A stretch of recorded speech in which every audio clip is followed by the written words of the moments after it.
ito nga pala ang update ngayong araw. Kinikilig itong si Bianca. Bakit?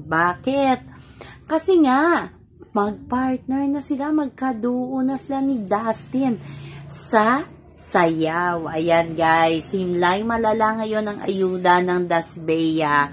Nagpa-practice sila sa kanilang sayaw at magpartner nga itong si Dustin at si Bianca Di Vera. For the first time ata magka-partner yung dalawa. So marami ang kinikilig. Syempre ang Dasbea dyan, parami na ng parami.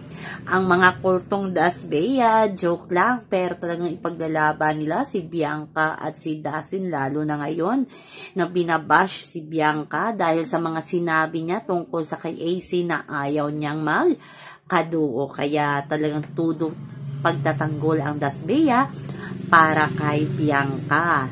Pero sa totoo lang naman, may na-spot tayo na parang magkaduo ata si Bianca at si Mika Salamanca at si Dustin at si River. Diba?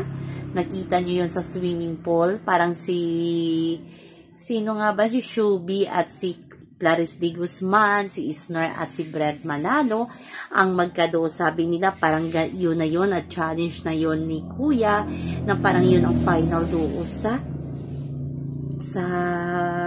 Going Big Night na guys. So abangan na lang natin yan.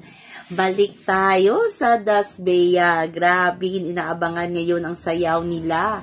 Kailan kaya nila ito ipapakita ni Big Brother sa prime time?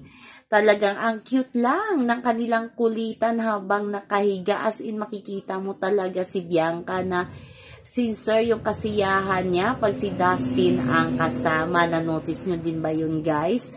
Yung mga mata ni Bianca ay kumukititap talaga pag si Dustin ang kasama. Ganon din itong si Dustin, pasimple lang pero pag nag-smile at tumingin kay Bianca, kinikilig talaga at itong si Dustin.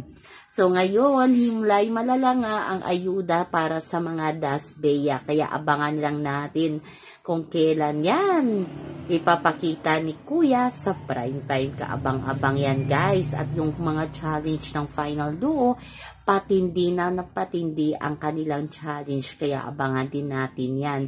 Sa mga nagbabash sa kay Bianca, sana naintindihan nyo. May mga sinabi din si Isner, Clarice na ayaw nila kay AC. Pero ang tanong ng Dasbea, bakit si Bianca lang ang binabash sa ngayon? So yan po ang ating update sa ngayon. Hanggang sa muli. Bye-bye. Also remember, wag po tayong magpaka-stress. Chill-chill lang tayo guys. Para sa mga Dasbea dyan, chill-chill lang. Wag maging